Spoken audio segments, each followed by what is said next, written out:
Hola culeros, les habla Mr. Jab89, como veo que todos los vídeos de Locuendo empiezan así pues no quise romper con la tradición jajajaja, en fin. Este es mi primer vídeo Locuendo y quiero hablar sobre las curiosidades de las películas de zombies, estas son las que he conseguido por ahora, así que aquí van. 28 días después. Llegaron a tener pensados 20 finales diferentes, pero se quedaron con 3 y al final solo llegaron a filmar uno. Para la presentación de los infectados se escogió para el reparto a atletas siempre que fuera posible. Se tuvo que rodar gran parte de la noche durante el día, pues era más fácil así graduar las imágenes a la oscuridad antes que intentar quitar digitalmente todas las luces de los edificios en las calles. Las últimas palabras dichas en la película, por el piloto del avión, dicen, en finlandés.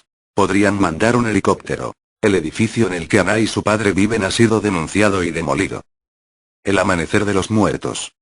La edición en DVD incluye el corto La cinta perdida. Los terroríficos últimos días de Andy, en la que se nos muestra lo que le ocurrió al dueño de la armería durante los hechos que relata la película. Una de las tiendas del centro comercial se llama Galen Ross, el nombre de la protagonista femenina de Dawn of the Dead Zombie, de Romero, 1978. En la misma escena del helicóptero, una furgoneta se estrella con una gasolinera haciéndola estallar. Esta escena la relataba el protagonista, Ben, de la película Night of the Living Dead de Romero, 1968. En la película intervienen Ken Foree, Scott H. Reiniger y Tom Savini, quienes aparecieron en la primera versión de la película rodada en 1978. Braindead. Tu madre se ha comido a mi perro. En King Kong, 2005, cuando Jack Driscoll entra en las bodegas del barco para ver dónde puede instalarse, en una de las jaulas para animales del fondo puede leerse Sumatran Rat Monkey mono rata de Sumatra, haciendo un guiño a esta película. Peter Jackson hace otra aparición al principio de la película.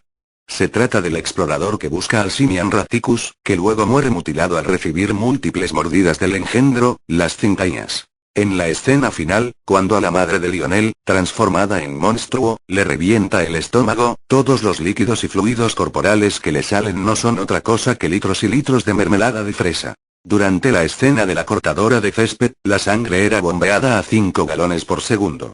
Braindead es la película en la que más litros de sangre artificial se han gastado, en concreto 30.000 litros. La escena de Lionel paseando con el bebé fue realizada con dinero sobrante del presupuesto inicial. Esta escena se convirtió en la favorita de Jackson. El diablo metió la mano. En una escena Anton, de Bon Sawa, está viendo en la tele La noche de los muertos vivientes del director George A. Romero. En una escena Mick and Loop están viendo en la tele Zombie del director George A. Romero. El ejército de las tinieblas.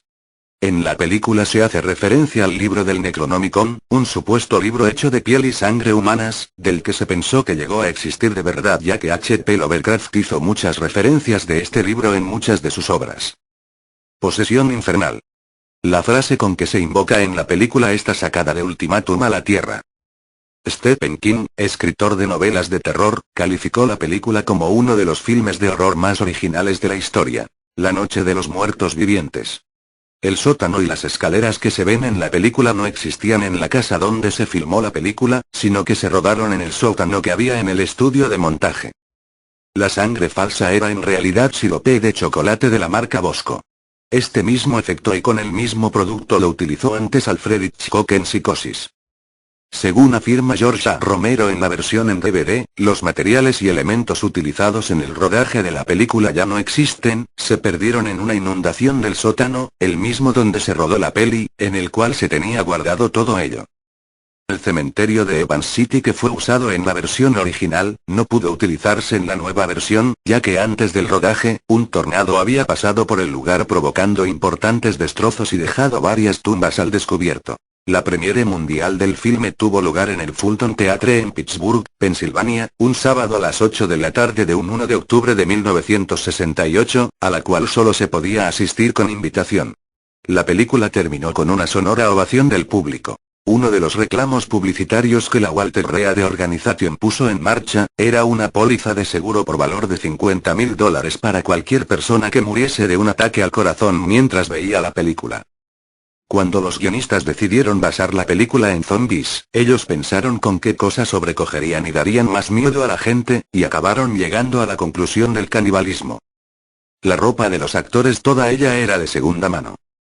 La mano del zombie que Tom, Kate Wayne, corta con un cuchillo de cocina, estaba hecha de arcilla y rellenada con el sirope de chocolate. Se utilizó cera de un empresario de pompas fúnebres para el maquillaje de los zombies. Cuando los zombies están comiendo los cuerpos de las personas del coche incendiado, los restos eran realmente jamón asado cubierto con chocolate. Las entrañas de las víctimas fueron suministradas por un carnicero a un precio total de $300.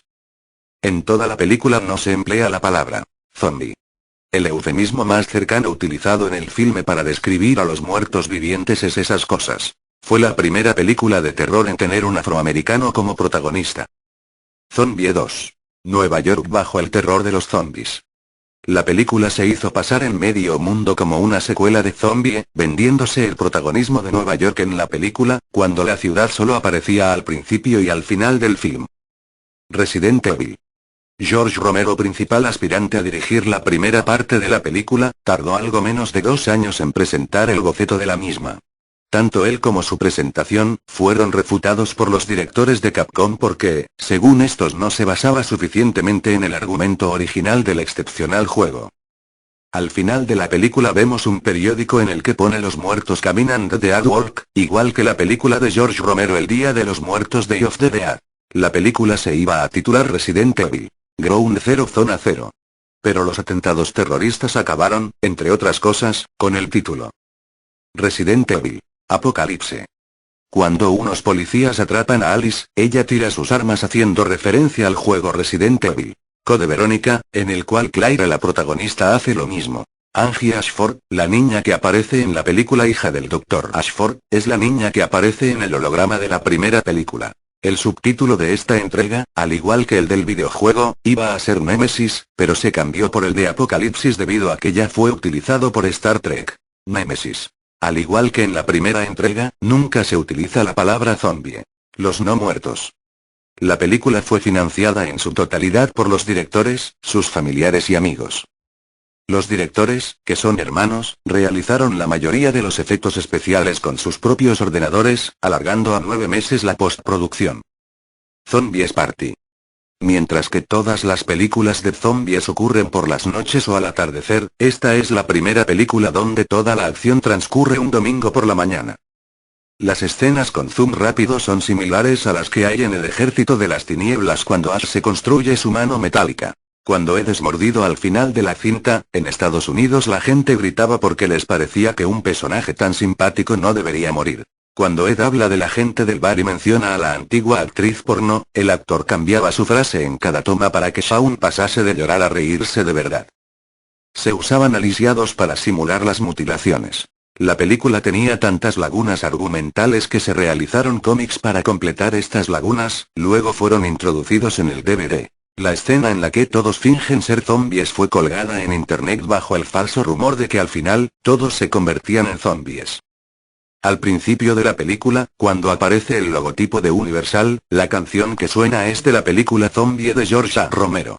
Cuando al final todos los zombies han conseguido entrar en el pub, los pocos supervivientes se refugian en la bodega. Esta escena es una referencia a La Noche de los Muertos Vivientes de George A. Romero. El rifle Winchester que hay en el pub Winchester, es la misma arma que aparece en La Noche de los Muertos Vivientes de George A. Romero.